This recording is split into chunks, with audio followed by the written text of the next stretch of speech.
வரலாறுனாலே வெறும் ராஜாக்களோட கதை தானா? கண்டிப்பா கிடையாதுங்க. காலப்போக்குல நம்ம தமிழர்களோட அடையாளம் எப்படி மாறுச்சு, அவங்களோட கதைகள், இலக்கியங்கள் வழியா அது எப்படி பரிணாம வளர்ச்சி அடைஞ்சிருக்கு அப்படிங்கறத பத்தி தான் இன்னைக்கு நாம அலசப் போறோம். வாங்க நேரடியா விஷயத்துக்குள்ள போயிடலாம். இப்போ உங்ககிட்ட ஒரு கேள்வி. ஒரு சமூகத்தோட வரலாற்ற நாம எப்படி பதிவு செய்றோம்? அரசர்களோட வீரத்தை வச்சா? இல்ல அன்றாட வாழ்க்கையில போராடுற சாமானிய மக்களை வச்சா? கொஞ்சம் யோசிச்சு பாருங்க. இந்த கேள்விதான் இன்னைக்கு நம்மளோட மொத்த தேடலையும் வழி நடத்த போகுது. சரி, இன்னைக்கு நாம என்னென்ன பார்க்க போறோம்னு ஒரு குவிக் லுக் விட்டுறலாம். முதல்ல வலிமை மிக்க சோழ பேரரசு, அடுத்து சங்ககால புனைவுகளும் அதோட தோற்றமும், அப்புறம் தமிழ் நாவல்களோட உதயம், அதன் பின்னாடி வந்த யதார்த்தவாத மாற்றம், கடைசியா தேடல் நாவல்ல வர்ற மீனவர்களோட போராட்டம். இதெல்லாம் தான் இன்னைக்கு நம்ம கவர் பண்ண போறோம். முதல்ல நம்ம வரலாற்றோட மாபெரும் அடையாளமான வலிமை மிக்க சோழ பேரரச பத்தி பார்க்கலாம். மலாய் மொழியில வாங்சா சோழா அப்படின்னு சொல்லப்படுற நம்ம சோழ வம்சம் காவிரி நதி பள்ளத்தாக்குல தோன்றின ஒரு மிக வலிமையான திராவிட தமிழ் வம்சம். இவங்களோட வேர்கள் அந்த வளமான மண்ணில எந்த அளவுக்கு ஆழமா பதிஞ்சிருக்குன்னு சரித்திரமே நமக்கு ரொம்ப தெளிவா சொல்லுது. இவங்களோட வரலாறு ரொம்பவே நெடியதுங்க.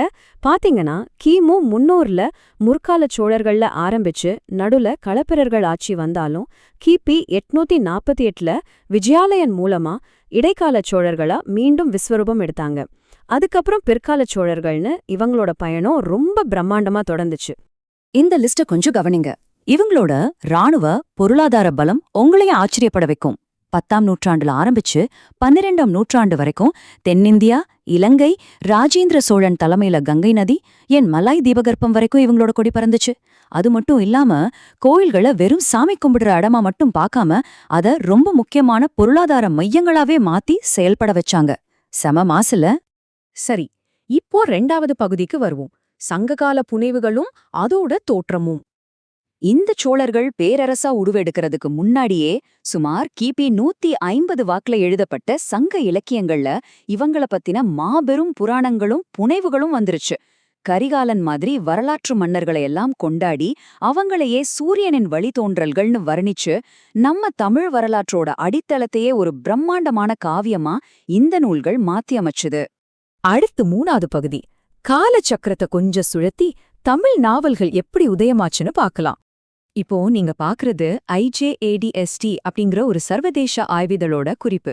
இதே ஒரு வழிகாட்டியா வச்சுக்கிட்டு நவீன இலக்கியம் நம்ம தமிழர்களோட கதையாடல எப்படி முற்றிலுமா மாத்தி அமைச்சுது அப்படிங்கறத இப்போ நம்ம ரொம்ப டீப்பா பார்க்க போறோம்.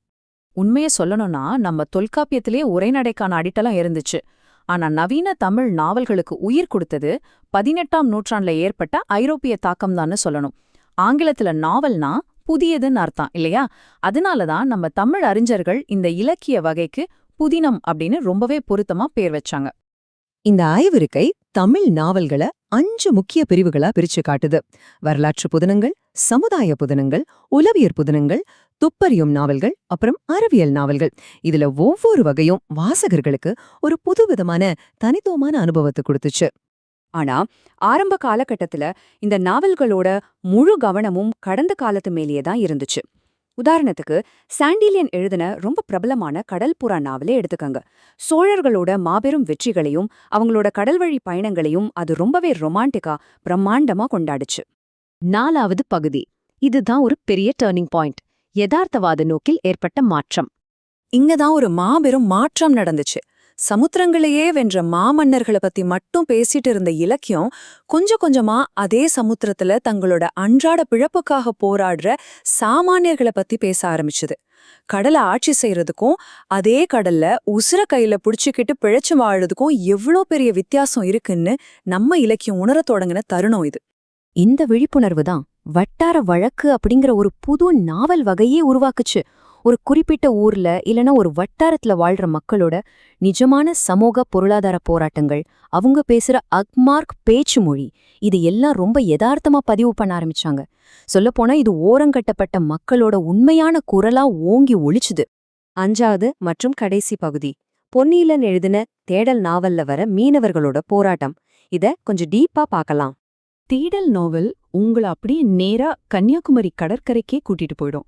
அங்க அரசர்களோட ஏகாதிபத்திய பெருமையெல்லாம் உங்களுக்கு கிடைக்காது. அதுக்கு பதிலா வறுமையில வாடுற ஏழை மீனவர்களோட இருண்ட நிஜ வாழ்க்கைய ரொம்ப பச்சையா திரையிட்டு காட்டுறாங்க. முதலாளித்துவ படகு உரிமையாளர்கள் அவங்கள எப்படி எந்த அளவுக்கு சுரண்டுறாங்க அப்படிங்கறத இந்த நாவல் அப்பட்டமா உடைச்சு பேசுது. இப்போ இந்த அட்டவணைய பாருங்க. இதுல வர்ற கதாபாத்திரங்கள் யாருமே வெறும் கற்பனை கிடையாதுங்க. அவங்க எல்லாமே அந்த சமூக யதார்த்தத்தோட நேரடி பிரதிபலிப்புகள். செல்வி, தாசன், ரூபன் இவங்களோட தனிப்பட்ட காதல் ஏமாற்றங்கள், உணர்ச்சிகள் எல்லாமே அங்க நடக்கிற கடுமையான பொருளாதார போராட்டத்தோட எப்படி ஆழமா பின்னி பிணைஞ்சிருக்குன்னு இந்த நாவல் ரொம்ப தெளிவா விளக்குது. இந்த நாவல்ல வர்ற ஹீரோக்கள் எந்த பேரரசையும் விரிவுபடுத்துறதுக்காக கத்தி தூக்கிட்டு சண்டை போடல. மாறாக பாரம்பரியமா கட்டுமரம் ஓட்டுற மீனவர்களை இயந்திர படகுகள் வச்சிருக்கிற பணக்கார முதலாளிகள் கிட்ட இருந்து காப்பாத்துறதுக்காக தொழிலாளர் சங்கங்களை உருவாக்க போராடுறாங்க. ஜோசப், சந்திரன் இவங்களோட இந்த தொழிலாளர் ஒற்றுமை போராட்டம் தாங்க இந்த நாவலோட உண்மையான மையக்கருவே. நாவல்ல வர்ற இந்த ஒரு வரிய கவனிங்க. மக்களே சோறு உண்ணுதியா, அதாவது மக்கள் உணவருந்துகிறார்களா அப்படின்னு கேக்குற கன்னியாகுமரி மாவட்டத்தோட உண்மையான பேச்சு வழக்கு இது. இத்தனை போராட்டங்களுக்கும் பின்னாடி இருக்கிறது அந்த அன்றாட ஒருவேளை உணவுக்கான தேடல் தான் அப்படிங்கறத அந்த வறுமையோட வலியோட ரொம்ப கச்சிதமா நமக்கு உணர்த்துது இந்த ஒத்த வரி. ஆரம்பத்துல பேரரசர்களோட வெற்றிகளை பாடிட்டு இருந்த நம்ம கதைகள் இப்போ உழைக்கிற மீனவர்களோட வலிய பேசுற அளவுக்கு மாறி வந்திருக்கு. அப்படியானால் நாளைய வரலாற்றை யாருடைய குரல்கள் தீர்மானிக்க போகுது? யோசிச்சு பாருங்க. இந்த ஒரு ஆழமான கேள்வியோட இன்னைக்கு நம்மளோட இந்த தேடலை நிறைவு செஞ்சுக்கலாம். மீண்டும் சந்திப்போம்.